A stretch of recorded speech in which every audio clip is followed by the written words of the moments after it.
You're welcome to today's edition of Trends on KDM, and on today's episode we jump straight to an issue that happened 3 years ago in Kasoa in the central region of Ghana. And two young men, one is around 21 years, the other one is 18 years, 3 years ago committed a serious crime.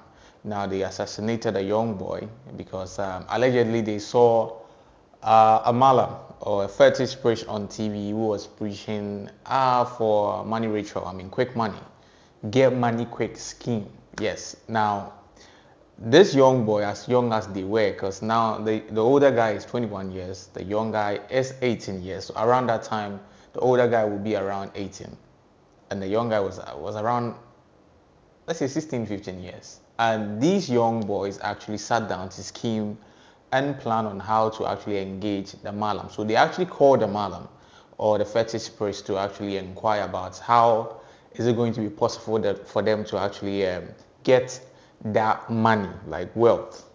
Charlie.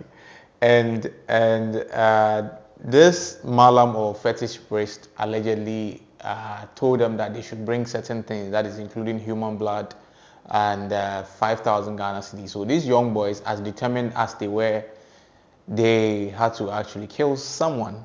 They murdered a young boy by luring him with a game.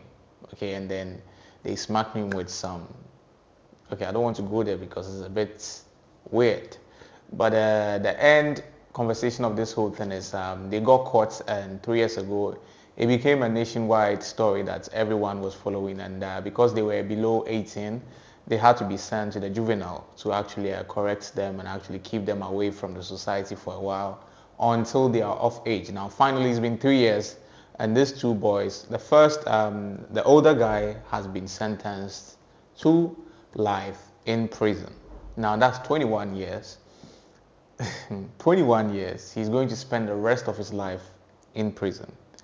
And you see, in as much as we are all, justice has to prevail, sometimes you ask yourself a lot of questions, because this is a young man. He has a whole lot of life ahead of him. Okay, maybe this young guy could have grown to become something of an asset to Ghana as a nation. But the issue always remains that what are the things that actually causes some of these things to the young people? What are they being fed mentally for them to actually think this way?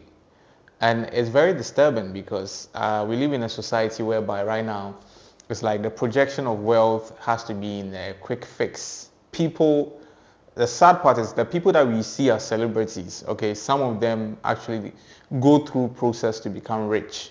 I can mention a few. Sarkodie has a story, Shatawale has a story, Medical has a story. But the problem is, I think personally, if you ask me, the way they speak, sometimes, not all of them do, they make it look like where they got to, they woke up one day and then they arrived there. So now these young people are also oblivious of the fact that life has to go through a process. Now they are looking for every way possible to reach the level that somebody took 10 years to build to get there. Because these people are not really breaking down the hustle and the trials and tribulations they went through to actually develop themselves to be able to amass that level of wealth. So now these young people are naively finding ways to make money.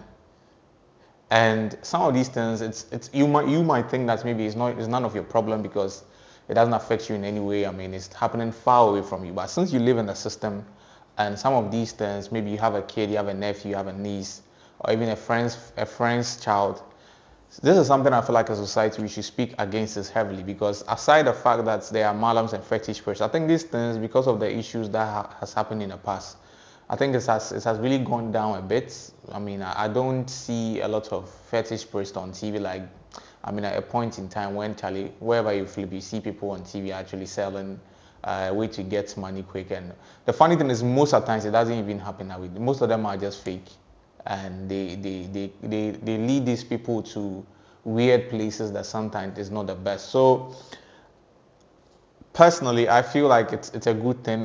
Justice has prevailed, and the family of the young man that was killed are very happy that finally justice has prevailed, and they are pushing for the younger guy that's now in juvenile to also to be subjected to the right legal actions for them to actually be corrected. It's also going to serve as deterrent to young people out there that are also looking out for maybe quick means to get money, right? I think this conversation has to be had. Like, it's a conversation that we should actually focus on, because right now, gone are the days that people say that you are the sum total of the people you surround yourself with. So the people that you are around, the things that they say, the things that they do, unconsciously you sort of pick it up, and at the end of the day you manifest it in your life. Now, social media is there. Now, you don't have to be around people physically. The people are actually in your rooms through your phone. You can visually see them. You are hearing them. And these are people that some of them, the things that they say, sorry to say, but they don't really care about the other person listening to it. They probably just want to say something. And now the kids are also listening to these things, and then it's very difficult to control some of these things, I know. But I feel, in as much as we were all young before, we are still young, we are still growing. So I feel like 21, 22, there's a lot of mistakes that you can do. There's a lot of mistakes I believe that as a young person you did in your life, that later on in your adult life you realize that maybe it was a bit of a mistake and an error on your side. But to actually do this kind of mistake at that age, for you to lose your whole life and stay in prison for your whole life, I think it's a terrible act. He was probably finessed, or sort of he didn't know his way around certain things, and then he saw that thing, and he saw people talking about money and how important it is now. Because at that young age, why are you going for money, Rachel? What are you going to use it for? Like, he's probably going to spend it on, yeah. So you see, his mind is very young, and then unfortunately he met someone, an adult, that wasn't responsible enough to actually sell this kind of thing to him, and now this young man has actually, he has to go through prison for the rest of his life. I don't even want to think about it, because it's a sad development. But with that one said, I feel like the Justice Department of Ghana is also doing their job, and we should commend them, because the juvenile parts of this whole situation, the legal aspects, I think it's a bit complicated. I have to admit that myself, I was in the dark about it until I had a conversation with a friend of mine who happens to be in the legal department, and he was explaining things to me when it happened to Prophet Salifu's son, and people are, because that issue came up and he was also underage and he has not been arrested and he's in detention, people don't understand the legalities of the whole thing, and they are pushing that since these young people have been arrested, that young man should also go through the same process. But from the information I gathered from the people that are actually the lawmakers, and that they are actually schooling through actually explain the law and understand law better, what he did is entirely different from what this young boys did. Because what he did is something they say they tag as, it's not intentional. It's not a premeditated murder. It's not something that he sat down to actually decide, I'm going to kill this person. It was like more or less like an accident. So that sort of case is normally treated different from something that has been done consciously, like how this boy is actually lured this young guy and they killed him.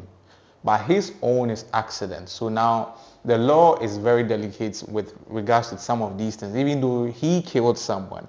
But it wasn't like a conscious effort to kill someone. It could have been like he lost control or something.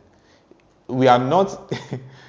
when this thing was explained to me, myself, I was like, yo, Charlie, this will not sound good to the bereaved family, because they want justice. If you explain these kind of laws to them, I don't know how delicate it is, or how some of the legal personnel that are watching right now will actually understand this. But from what I'm getting, they said there's an aspect of the law that actually doesn't allow the kid to be judged uprightly like that, because it wasn't a premeditated murder. So for the meantime, this young man has to be at a juvenile and a correction center for as long as he's under 18, until he turns maybe at a legal age that they can actually look into his issue. And when they look into it and he has a good lawyer, Charlie, you might not like what might come out, but it might not come out the way most Ghanaians are expecting it to come out. And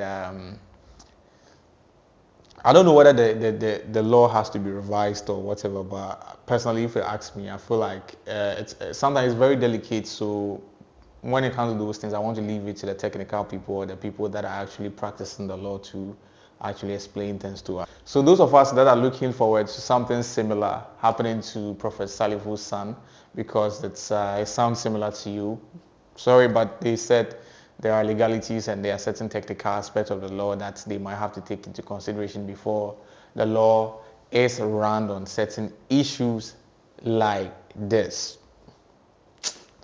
Charlie, I don't know why for some time I've run a streak of terrible news on this particular platform, but I think as a country and as parents, as guardians, I feel we can do more. So those of us that are probably looking out for the best way to raise our kids, I feel as much as we can, as much as you can, as a niece, as an uncle, as an aunt, you have a role to play in the kid's life. Because some of these things, I'm not sure their families were expecting them to actually sort of commit this level of atrociousness.